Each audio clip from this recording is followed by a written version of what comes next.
শিশিরে শারদ আকাশে আবির্ভূতা দশভূজা।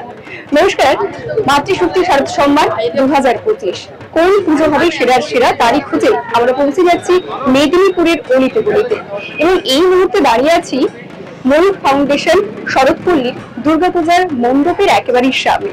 এবং এখানে এসে বলতেই হয়, আয় রে ভোলা খেয়াল খোলা স্বপন দোলা নাচে আয়, আয় রে পাগল আবল তাবল মত্ত মাদল বাজিয়ে যা।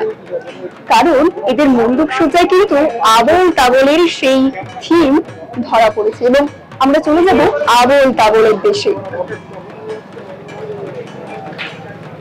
সুকুমার রায়ের সেই জনপ্রিয় সৃষ্টি আবল তাবল, যা মনে করিয়ে দেয় ছোটবেলা। মুহূর্তে আমরা পেয়ে গেছি পুজো কমিটির অন্যতম সদস্যদের। চলুন জেনে নেব থিম সম্পর্কে ওনাদের ভাবনা। থিমে আবল তাবল, কেন এই ভাবনা?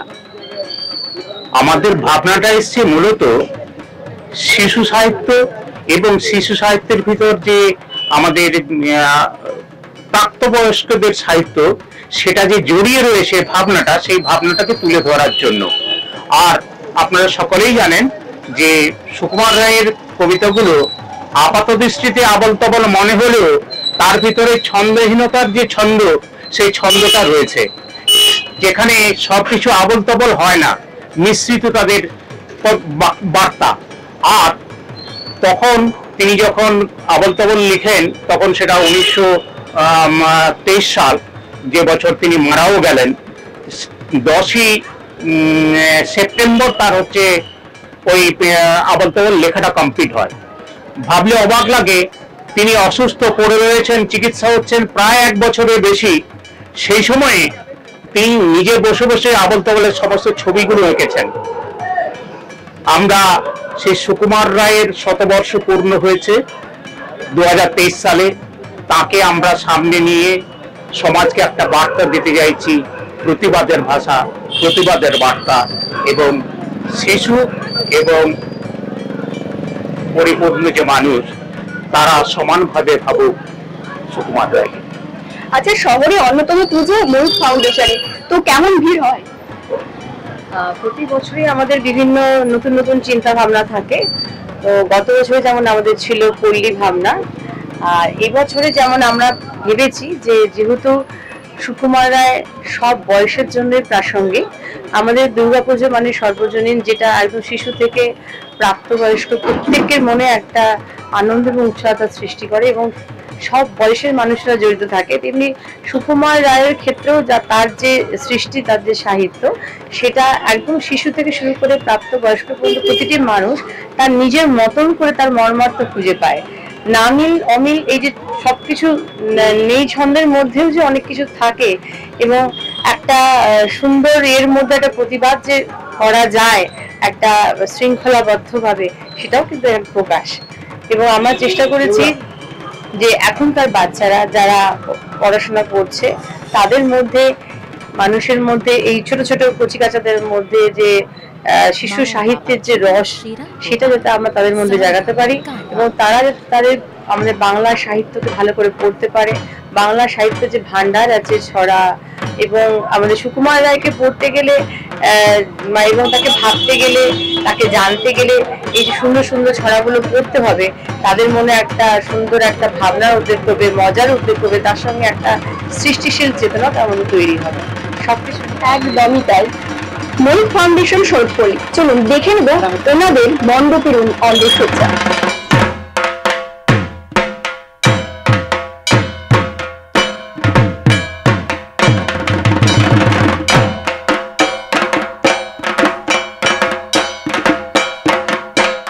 এই মুহূর্তে বেতার বিদ্যাসাগরের পক্ষ থেকে কমিটির হাতে শারদ সম্মান তুলে দিচ্ছেন বিদ্যাসাগর বিশ্ববিদ্যালয়ের উপাচার্য শ্রী দীপক কুমার কর মহাশয়।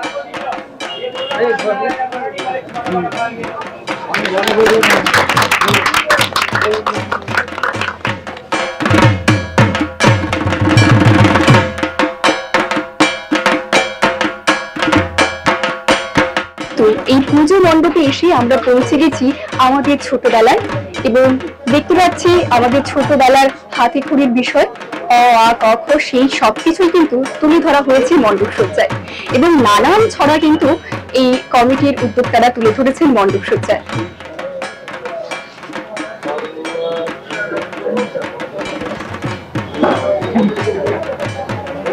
ময়ূর ফাউন্ডেশন শরৎপুরি এই পুজো মণ্ডপে এসে আপনার কেমন লাগছে? একেবারে কি বলবো, মানে আউটস্ট্যান্ডিং।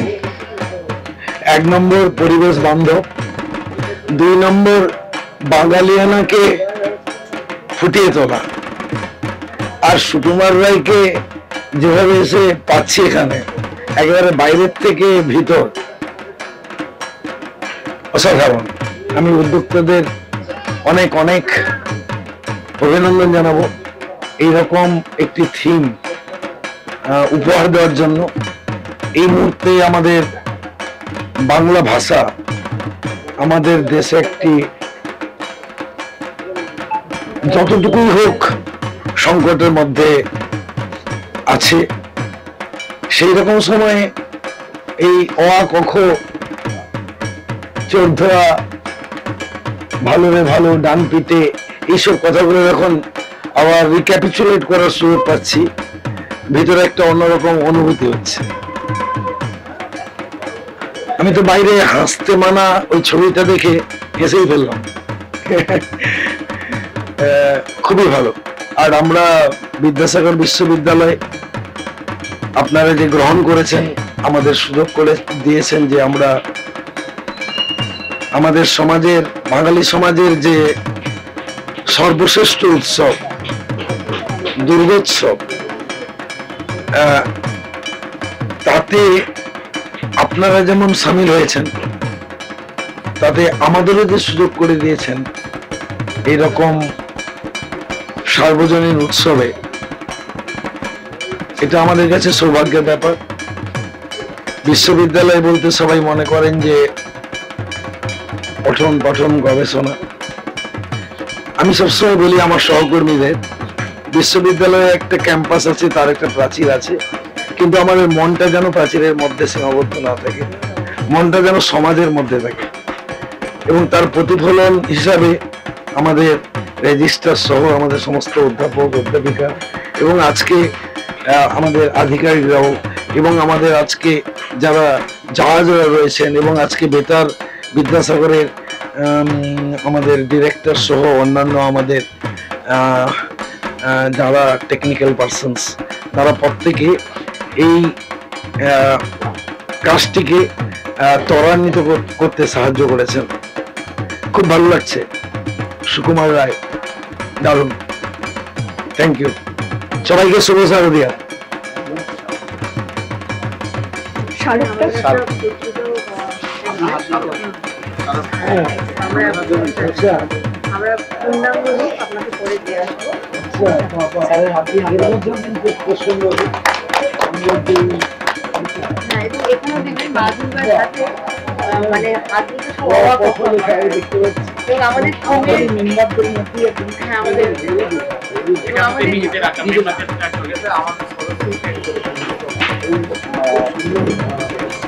এবং আমাদের নামটা হচ্ছে অসম্ভবের ছন্দেতে, অসম্ভবের ছন্দেতে। আমরা অনেকে অনেক কিছু কাজ করি, এই কাজ করতে গিয়ে কাজের মধ্যে অস্বীকার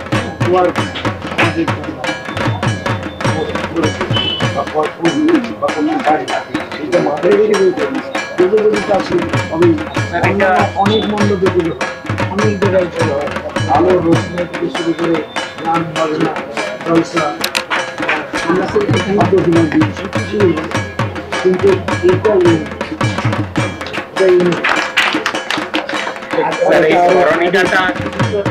এতক্ষণ ছিলাম ময়ূর ফাউন্ডেশন শরৎপল্লীর আবল তাবলের দেশে। এরপর কোন পুজো মণ্ডপ অপেক্ষা করছে বন্ধুর জন্য তা জানতে হলে অবশ্যই চোখ রাখুন বেতার বিদ্যাসাগর 90.8 FM।